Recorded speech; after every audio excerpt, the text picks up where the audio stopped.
Seja bem-vindo à nossa terceira aula. E hoje a gente vai começar a trabalhar um assunto talvez os mais importantes descritos por Lucas em Atos. Nós vamos falar sobre o que aconteceu no dia de Pentecostes, né? Lucas vai descrever os eventos. Esses eventos são extremamente importantes para a história da igreja, são extremamente importantes para dar norte à igreja. Só que antes de falar sobre isso, eu preciso trazer uma introdução importante, porque o que a gente vê em Atos capítulo 2, na verdade é uma confirmação de um monte de outras coisas que vinham acontecendo. A gente viu já nas primeiras aulas, eu enfatizei isso demais, tanto na nossa primeira aula quanto na segunda, que Jesus Cristo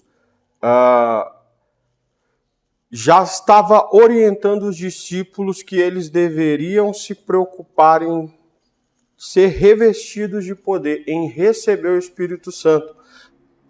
Vale sempre lembrar da ordenança de Jesus, de que eles não se preocupassem com o momento em que seria dado a Israel o reino de Deus. Dentro das profecias messiânicas, era lógico, né, que os discípulos, tendo a ideia de que Jesus Cristo é realmente o Messias, ele estava ali diante deles, morreu e ressuscitou. Lá no começo eles tinham muita dificuldade para entender que o Messias morreria pelas mãos dos colonizadores. Agora, eles entendem o propósito, eles entendem que Jesus Cristo veio para estabelecer algo muito maior. As profecias messiânicas apontavam para que ele redimisse Israel, e a redimissão de Israel, a remissão de Israel, tinha muito a ver com o reino de Deus ser estabelecido dentro do povo de Israel. Mas Jesus diz para eles não se preocuparem com isso, porque esse era um tipo de coisa que estava reservado por Deus pela sua autoridade. E que a eles cabia ir para Jerusalém para serem revestidos de poder do Espírito Santo, para que fossem testemunhas de tudo que Cristo fez, primeiro em Jerusalém, Judéia e Samaria, e depois até os confins da terra.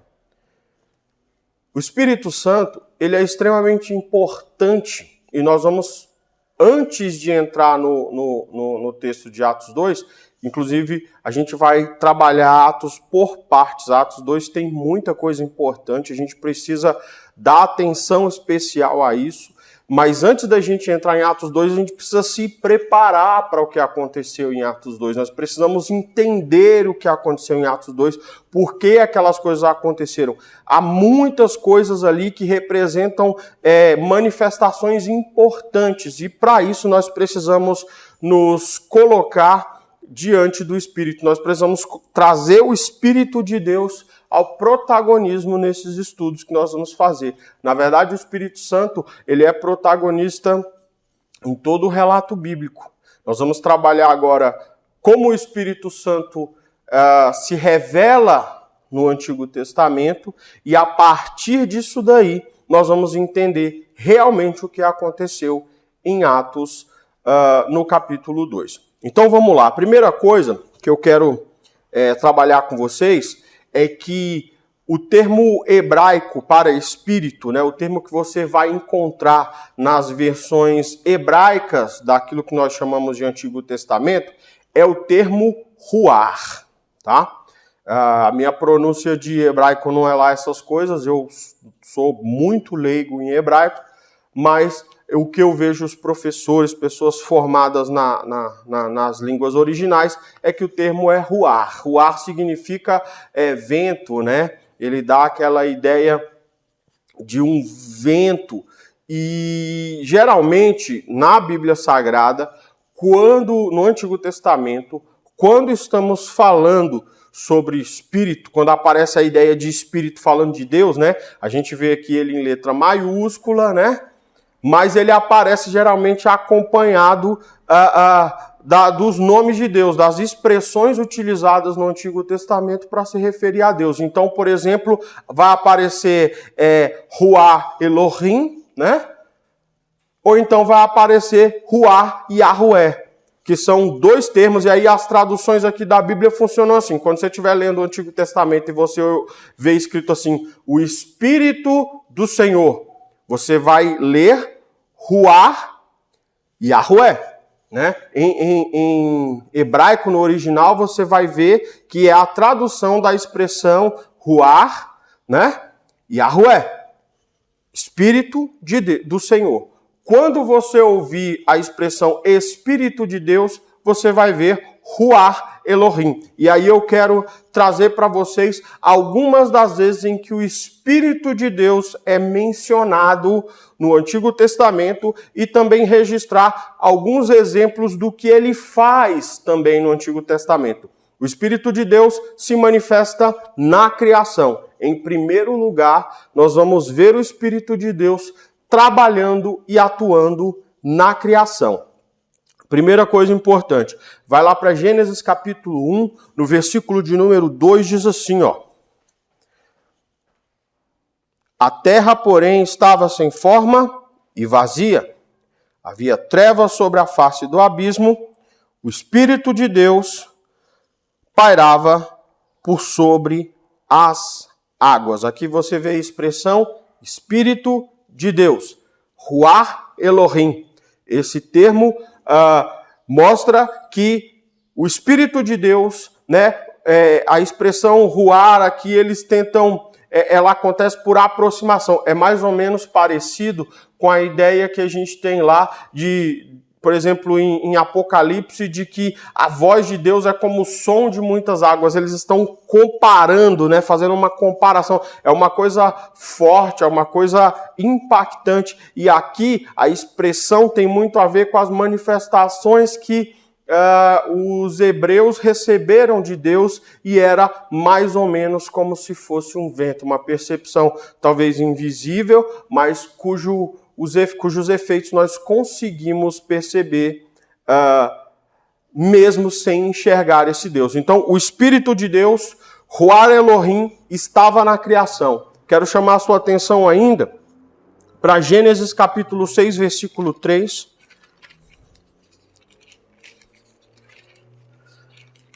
Gênesis 6:3, que diz assim, ó.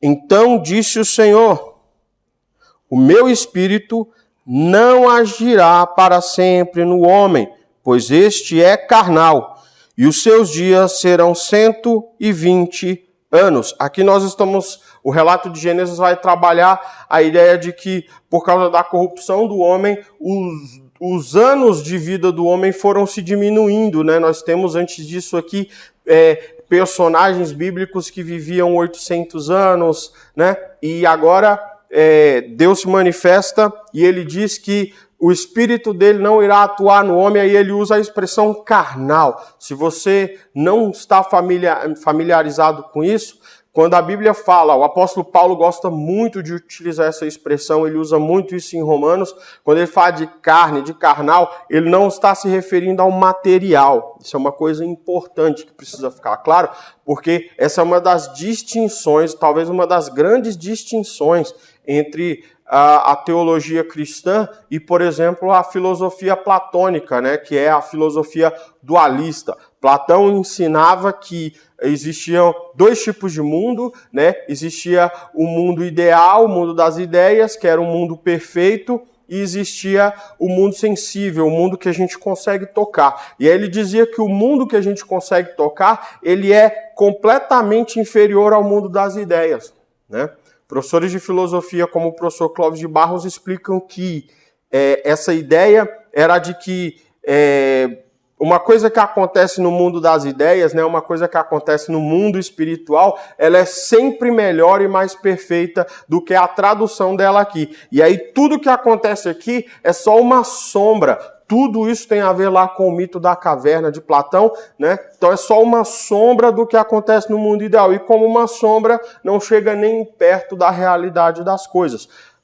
Se a gente traz essa ideia para o cristianismo, a gente vai cometer o erro de achar que quando alguém fala de carne aqui, fala de coisas que vão se perecer simplesmente porque são materiais. E a Bíblia não trata, a Bíblia não tem dualismos, tá? Tudo que está aqui na terra também foi criado por Deus, foi projetado por Deus, Deus colocou a mão. Então, quando o termo aqui fala de carne, ele está, na verdade, trazendo uma expressão de queda, de situação de corrupção material. O que acontece aqui na terra foi corrompido pelo homem. E aí ele diz, o meu espírito não vai habitar durante muito tempo, não agirá para sempre no homem. Por quê? Porque esse é caído, esse é carnal, esse está numa condição de pecado. E aí ele abrevia os anos de vida do homem. Ou seja, a ideia básica é que conforme a carnalidade, conforme a queda, a corrupção fosse se proliferando, né? A ideia é que cada vez mais o espírito deixasse de atuar. E o espírito deixando de atuar, ele deixa de ser, ele perde, né, dias de vida. E isso é uma análise interessante, porque também no texto bíblico diz que quando Deus forma o homem, a Bíblia diz que ele do barro molda o homem, e aí a Bíblia diz que ele sopra nas narinas do homem. E aí o homem se torna alma vivente. E é engraçado que o termo alma lá também é o termo ruar, vento. Tem muito a ver com o sopro de Deus, né? Tem a ver com o sopro de Deus que traz vida às pessoas. Então faz muito sentido que a corrupção aumentando, o espírito cada vez mais deixando de agir, que o tempo devido à expectativa do homem também viesse a cair. Então, esses são alguns dos exemplos, a gente continua trabalhando alguns exemplos importantes. Agora eu quero começar a preparar você para a gente ver uma coisa importante, um significado importante de Atos 2, porque a gente vai falar acerca do Espírito de Deus no Antigo Testamento, capacitando pessoas. E eu quero que você abra primeiro em Gênesis capítulo 41.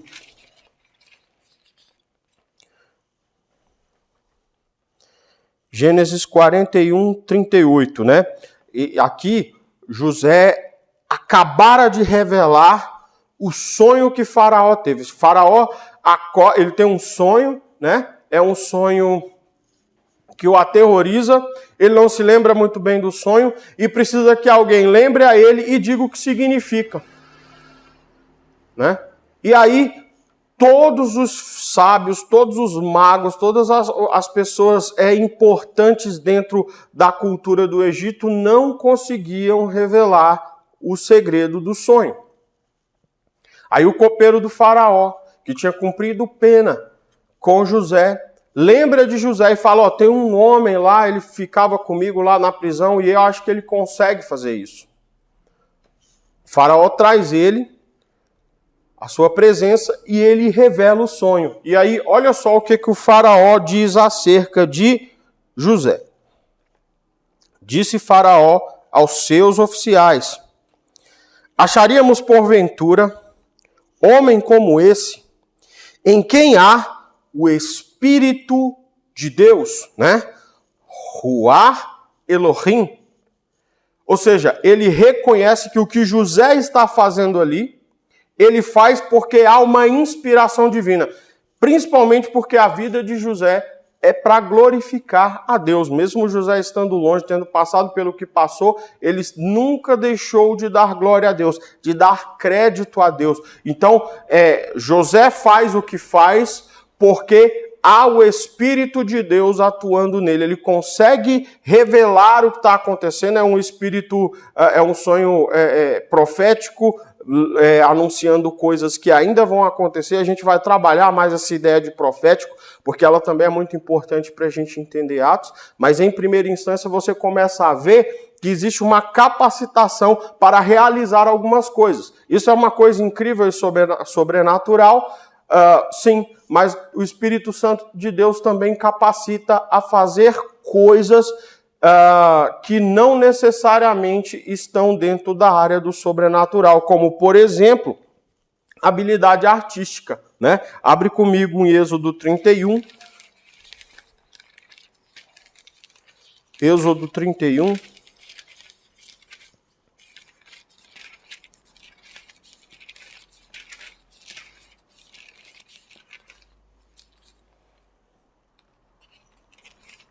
Em Êxodo 31, no versículo de número 3, aliás, vamos ler a partir do versículo 1, diz assim, ó: Disse mais o Senhor a Moisés: Eis que chamei pelo nome a Bezael, filho de Uri, filho de Ur, da tribo de Judá, e o enchi do Espírito de Deus, de habilidade, de inteligência e de conhecimento em todo artifício, para elaborar desenhos e trabalhar em ouro, em prata, em bronze, para lapidação de pedras de engaste, para entalho de madeira, para toda sorte de lavores. Aqui estão sendo construídos os artífices do tabernáculo. E aí, como é que isso vai acontecer? Deus encheu um homem do Espírito Santo, encheu um homem do seu próprio Espírito para que fabricasse esse tipo de coisa. Então, você vai ver esse tipo de atuação também acerca do Espírito de Deus. Mas tem uma atuação do Espírito que eu acho extremamente importante e ela vai sendo o grande tom, sabe, da atuação do Espírito de Deus no Antigo Testamento. E é essa atuação, é para essa atuação que nós temos que olhar quando analisarmos o que aconteceu em Atos dos Apóstolos. Nós vamos analisar então o Espírito de Deus e o dom profético. E eu quero começar fazendo uma análise do que acontece em Números capítulo 11. A partir do versículo de número 11, o que você vai ver? Na verdade, a partir do versículo 10. Moisés, diante de tantos trabalhos que ele tem para fazer, ele se fadiga, ele se cansa. Chega um momento em que ele não dá conta. E ele abre o coração para Deus. No versículo 10, ele diz assim, ó: Então Moisés ouviu chorar o povo por famílias, cada um à porta de sua tenda, e a ira do Senhor grandemente se acendeu, e pareceu mal aos olhos de Moisés. Disse Moisés ao Senhor: Por que fizeste mal a teu servo, e por que não achei favor aos teus olhos, visto que puseste sobre mim a carga de todo esse povo? Concebi eu porventura todo esse povo? Dei-o eu à luz para que me digas: leve-o ao teu colo, como a ama leva a criança que mama à terra, que sob juramento prometeste aos pais? Ele está dizendo assim, ó, é um trabalho complicado que o Senhor me deu, é uma missão complicada que o Senhor me deu, e o povo aqui é muito difícil. Então ele está jogando o cansaço, né, de ter que lidar com essa missão. E aí o que Deus faz? Deus vai separar ajudantes, 70 ajudantes, 70 anciãos, para auxiliarem Moisés. E é muito interessante, porque se você continuar lendo o texto até o final, você vai ver que o que vai acontecer. Deus vai dizer para ele, ó, você vai separar 70 homens e vai trazê-los para a tenda. Quando eles chegam na tenda, a Bíblia diz que um vento toma a tenda e o Espírito de Deus se apodera daqueles homens. E o que acontece quando o Espírito de Deus se apodera daqueles homens? Eles começam a profetizar. O que acontece ali é tão interessante que fora do que está acontecendo ali, né, ou seja, fora do arraial, o Espírito de Deus também toma algumas pessoas de modo que elas começam também a profetizar. E aí eu acho muito interessante porque o texto diz que Josué está olhando aquilo ali e aí ele corre até onde Moisés está para dizer a Moisés, ó, tem gente que está fora do arraial, fora dos 70 que você escolheu e que estão profetizando. Vai lá e diz para eles não fazerem isso. E aí Moisés diz, quisera eu que todo o povo de Deus profetizasse. Quisera eu que todo o povo de Deus pudesse ou tivesse a capacidade de profetizar. Em Números 24, no versículo de número 1 e 2, mas na verdade Números 24 inteiro, você vai ouvir falar de um homem chamado Balaão. E a Bíblia diz que Balaão, ele falava com Deus. A Bíblia diz que Balaão, e é engraçado porque Balaão não está dentro da linhagem do povo hebreu, né? Ele não está dentro da linhagem do povo hebreu, mas ele fala com Deus. E a Bíblia diz em Números 24, nos versículos 1 e 2, que Balaão, ele fala porque está diante do Espírito de Deus. Então ele tem uma atividade profética verdadeira, e essa atividade profética verdadeira tem a ver com o Espírito de Deus. E aí eu preciso amarrar aqui com vocês um entendimento acerca do que é profecia. O que eu quero dizer quando eu estou falando de profecia? Porque quando a gente fala de profecia, algumas pessoas podem ter um tipo de conceito e outras outro. O que eu gosto de falar e o que a gente consegue extrair da Bíblia, acima de qualquer coisa, é que profeta, né, que vem da palavra hebraica navi, significa porta-voz. Tá? Porta-voz é alguém que vai entregar uma mensagem, ele vai prolatar uma mensagem de outra pessoa, por outra pessoa. Quando a Bíblia fala então de profetizar aqui, ela está dizendo que essas pessoas começaram a falar, começaram a anunciar a palavra de Deus, a mensagem de Deus. O profético tem a ver com isso. Quando a gente entende o profético dessa forma, e é muito importante que a gente amarre o profético dessa forma, a gente começa a entender que profético não necessariamente é previsão do futuro. O texto de 1 Samuel vai relatar que as pessoas costumavam chamar o profeta de adivinho, mas isso ele está relatando o que a cultura daquelas pessoas faziam. Um profeta, ele não era necessariamente um adivinho, tá?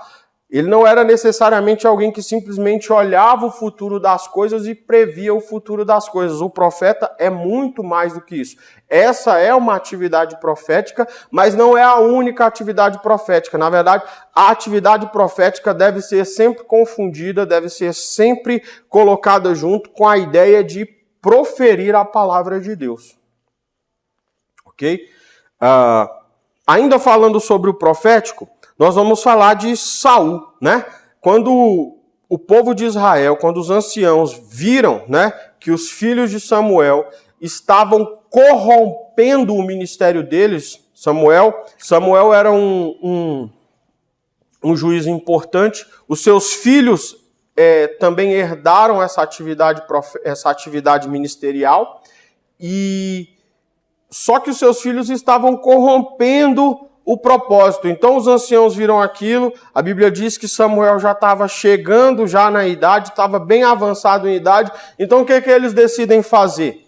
Israel, que vivia num sistema que, eu gosto muito da nomenclatura, é um livro que acabou de sair, recomendo muito a você, o livro Aqueles da Bíblia, é um livro que vai amarrar algumas histórias bíblicas interessantes, e o autor diz que Israel, naquele período, a maioria dos autores dizem que era um estado teocrático. Só que esse estado teocrático que Israel ele é muito diferente de alguns estados que são apontados como teocráticos nos dias de hoje, como, por exemplo, estados lá dos Emirados Árabes, né, daquele grupo ali de países árabes. No caso de Israel, funcionava diferente. Israel não tinha um sistema político como o desses países de hoje. Era mais ou menos assim, eles tinham os clãs, né? Foram distribuídos, receberam terra e cada um vivia a sua vida, entendeu? Eles tinham ali o território que Deus tinha dado a eles, cada um vivia a sua vida. Quando tinham que decidir alguma coisa, eles tinham que negociar e se juntar. É por isso que o autor do Aqueles da Bíblia, o professor André Hayek, ele diz que eles eram anarquistas, né? Anarquistas no sentido de que eles não tinham um Estado formado. Cada um cuidava da sua vida, cada clã ia fazer o que tinha que fazer, e quando tinham que tomar uma decisão que afetava todo mundo, o que eles faziam? Eles se reuniam e negociavam. Quando viram que 2 juízes estavam corrompendo seu propósito, e os juízes eram muito simples, né? Os juízes, eles aplicavam a lei mosaica, porque para todo mundo que estava ali, o que importava era a lei mosaica.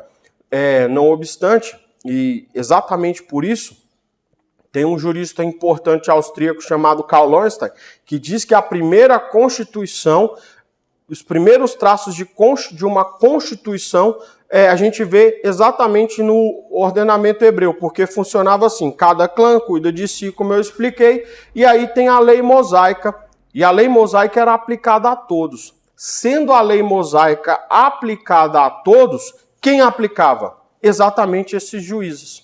E aí esses juízes estavam se corrompendo e o povo de Israel temia pelo seu futuro. Temiam não saber o que ia acontecer depois. E aí o que eles decidem fazer? Eles tinham o exemplo das outras nações. Eles negligenciam o que o próprio Deus já vinha falando com eles em Levítico.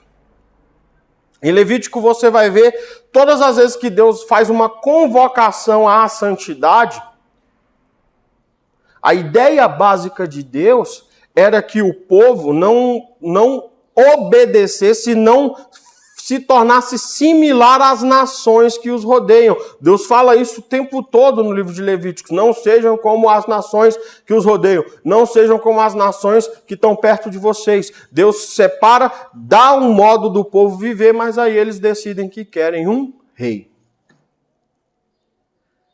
Só que por causa da aliança que Deus fez com Abraão, apesar do povo ter rejeitado a Deus, Deus fala, não, beleza, eu vou dar um rei para vocês, mas eu escolho o rei e eu capacito o rei.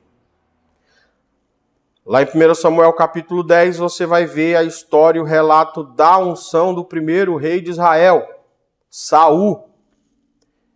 E a Bíblia diz que depois que ele é ungido como rei, ele volta para casa, no meio do caminho, o Espírito de Deus se apodera dele, e quando o Espírito de Deus se apodera dele, ele encontra alguns profetas que vêm profetizando pelo meio do caminho, e ele começa a profetizar com eles.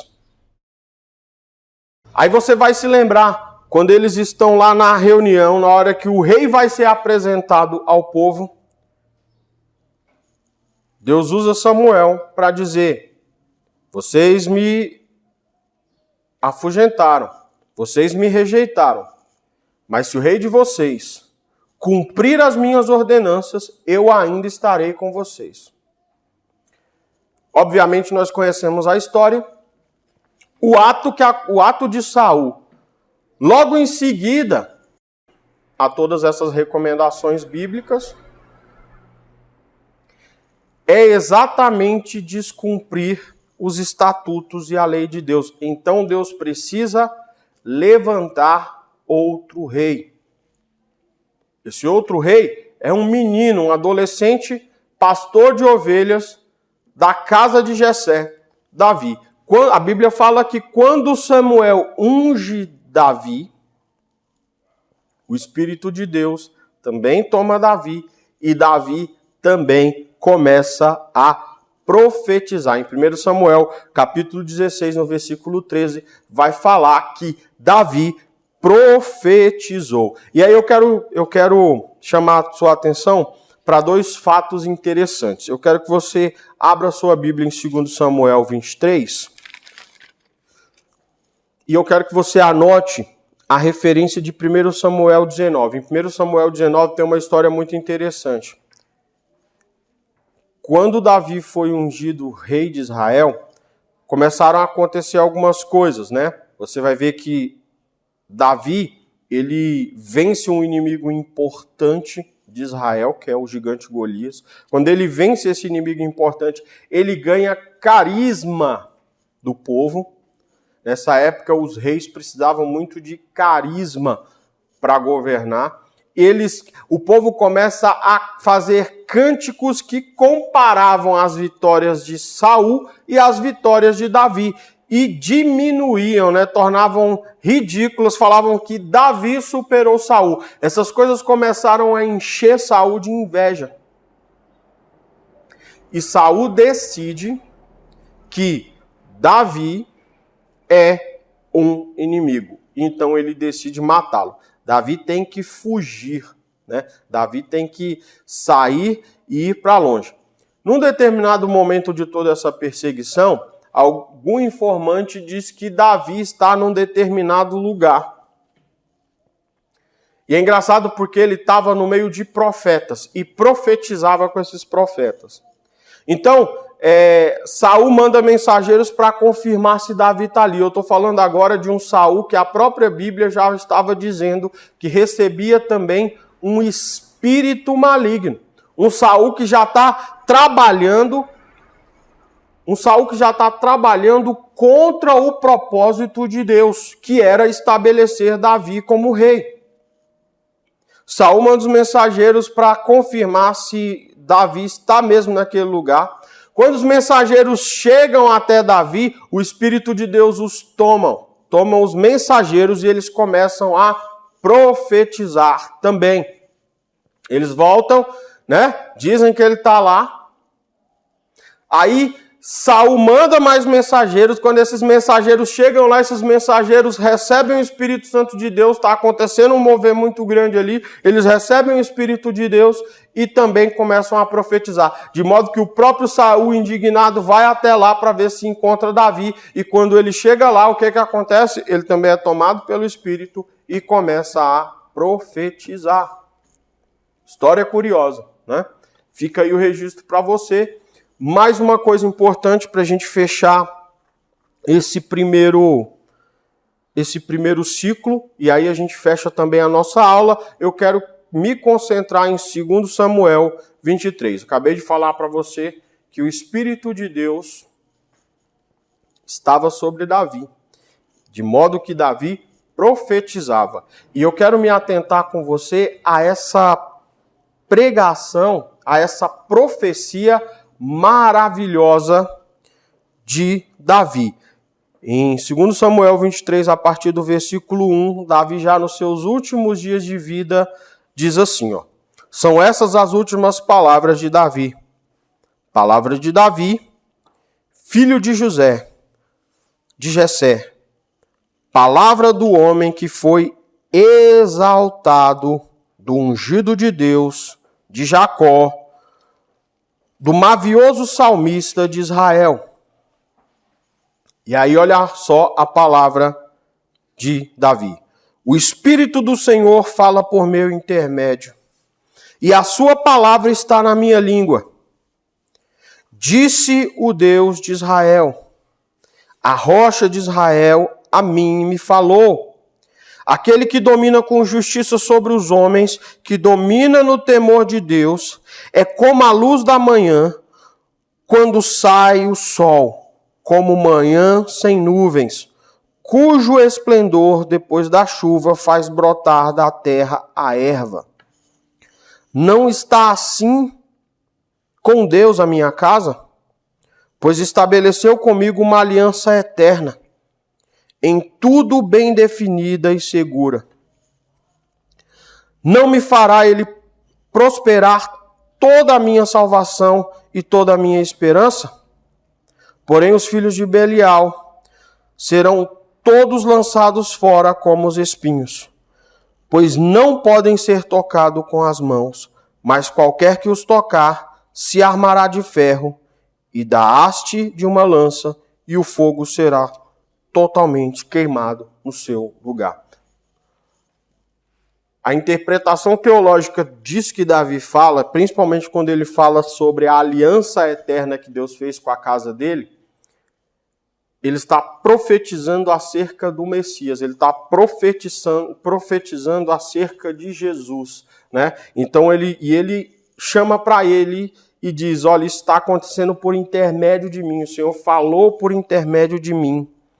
Né? Em algumas traduções, inclusive, quando ele fala, ele menciona salvação, esperança, né? Dentro da linhagem dele, dentro da linhagem do reino dele, ele faz uma profecia messiânica.